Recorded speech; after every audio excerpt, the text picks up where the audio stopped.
परिमाप तो पढ़ लिया।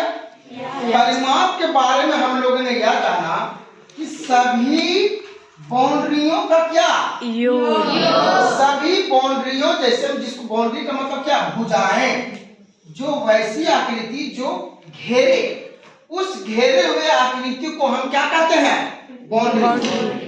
तो परिमाप पे हम लोगों ने पढ़ा कि सभी बाउंड्रियों को क्या करना है, जोड़ना है, उसको हम कहते हैं परिमाप। अब देखो कि ये पूरा बड़ा अगर कहा जाए कि क्षेत्र है, उस क्षेत्र में से हमको ये वाला एरिया को अगर हमको लेना है, तो भाई अगर हमको इसको खरीदना रहेगा तो कितना का क्षेत्रफल का है, पहले तो बाउंड्री तो पता चल गया कि ये ऐसे ऐसे करके तो नक्शा बना हुआ है कि इस तरह से तुम्हारा जमीन है, आ समझ में। अब ये जमीन कितना क्षेत्रफल का है, और क्षेत्रफल पर पैसा से अनुसार इसको खरीदेंगे या बेचेंगे। अब समझो, तो क्षेत्रफल का मतलब ये हुआ कि इस बड़ी जगहों को एक छोटी सी प्लॉट के बारे में जो जगह घिरेगा उसको हम कहेंगे क्षेत्रफल। क्या कहेंगे, क्षेत्रफल। तो जितना जगह घेरा हुआ है उसी को हम कहेंगे क्षेत्रफल। तो क्षेत्रफल का मतलब सबको समझ में आ गया? यस। सबको समझ में आ गया क्षेत्रफल? यस। अब हम लोग क्षेत्रफल के बारे में हम लोगों ने त्रिभुज को तो पढ़ लिया। अब हम लोग पढ़ेंगे वर्ग और आयत। तो वर्ग के क्षेत्रफल के बारे में और आयत का, तो सबसे पहले हम जानेंगे कि वर्ग आखिर होता क्या है। तो वर्ग का जो फिगर है, जो आकृति होती है, अगर ये चतुर्भुज होते हैं, क्या होते हैं, चतुर्भुज। ये क्या होते हैं, चतुर्भुज। ये कैसी आकृति होती है, चतुर्भुज की। जी, तो कहते हैं कि अगर वर्ग के बारे में अगर हमको जानना है तो वर्ग में सभी भुजाएं क्या होती है, बराबर। सभी भुजाएं क्या होती है, बराबर होती है। तो अगर सभी भुजाएं बराबर होगी तो इसका कोण भी क्या होगा, बराबर। इसका कोण बराबर। और वह कितने डिग्री का कोण बनावेगा, बढ़िया। क्या, तो हम लोगों ने वर्ग के परिमाप के अगर हम यह बोलते हैं कि वर्ग का परिमाप, हम लोगों ने यह जाना कि सभी भुजाओं का योग। अगर इसमें इस साइड का, अगर किसी भी साइड का अगर मेजरमेंट बता रहा है कि अगर ये ए है तो सभी क्या हो जाएंगे, ए हो जाएगा, इसका परिमाप। तो कहा जाता है कि वर्ग का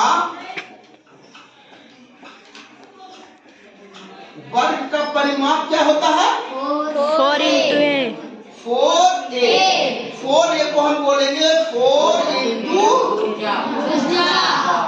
क्या बोलेंगे, 4 भुजा।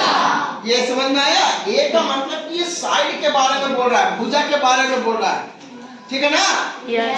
तो अब हो गया कि 4 इंटू भुजा, ये हमारा वर्ग का परिमाप आ गया। अब हम लोग आते हैं क्षेत्रफल पे। क्षेत्रफल के बारे में हम लोगों ने आपको यही बताया कि वैसी आकृति, जिस आकृति में जो जगह घेरे उसको हम क्षेत्रफल बोलते हैं।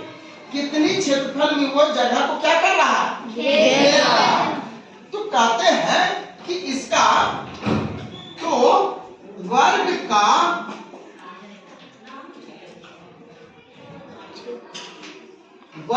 क्षेत्रफल बराबर होता है भुजा स्क्वायर। अगर भुजा का नाम हमने ए दिया है ना, तो इसलिए स्क्वायर, इसको अगर लिखना रहेगा तो भुजा स्क्वायर, भुजा स्क्वायर। ये हो गया तुम्हारा वर्ग का क्षेत्रफल। सभी को समझ में आ गया? yes.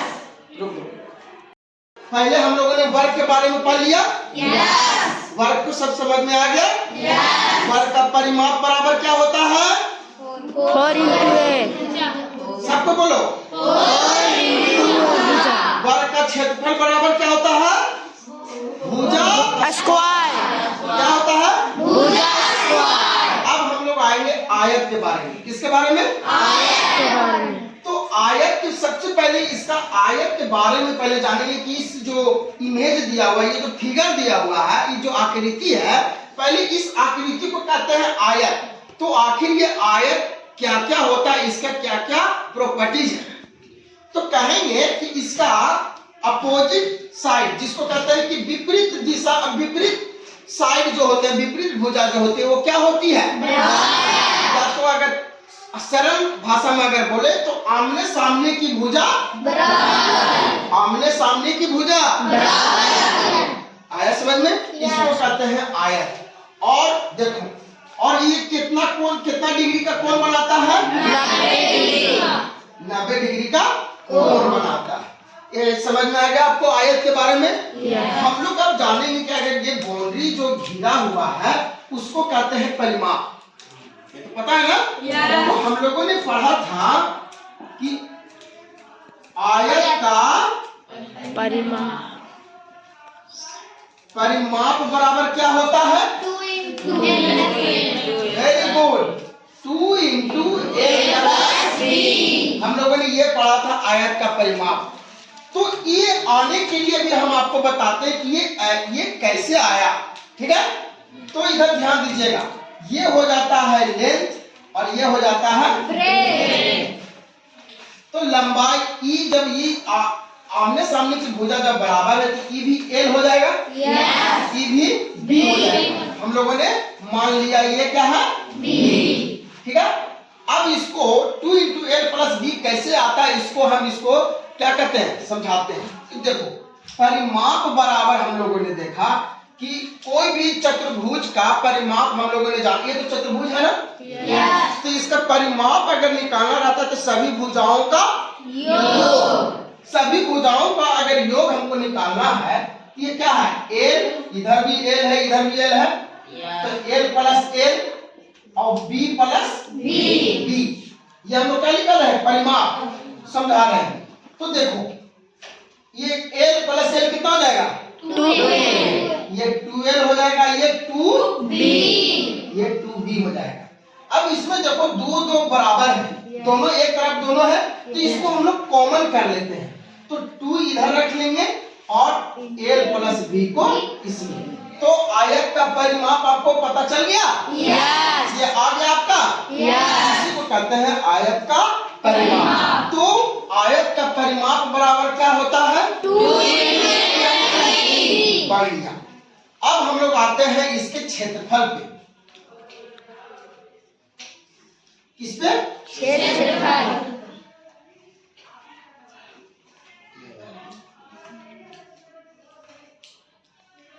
तो बुआ अब आते हैं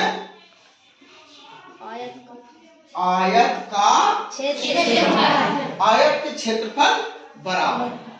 अब देखो, आयत के क्षेत्रफल में इसमें अभी बाउंड्री तो हमको नहीं ना लेना है, हमको अंदर वाली लेनी है। अंदर वाला लेना है ना? यस। तो एल ए बी बी, तो ये इसका भुजाएं है ना? यस। तो अगर आयत का क्षेत्रफल बराबर होता है एल इंटू बी, लंबाई गुने चौड़ाई, लंबाई गुने चौड़ाई, यही हो जाएगा आयत का क्षेत्रफल बराबर क्या होता है? लंबाई गुने चौड़ाई। ये लंबाई गुने चौड़ाई गुना कर दिए तो तुम्हारा आयत का क्षेत्रफल निकल गया। ये समझ में आया तुमको? यस।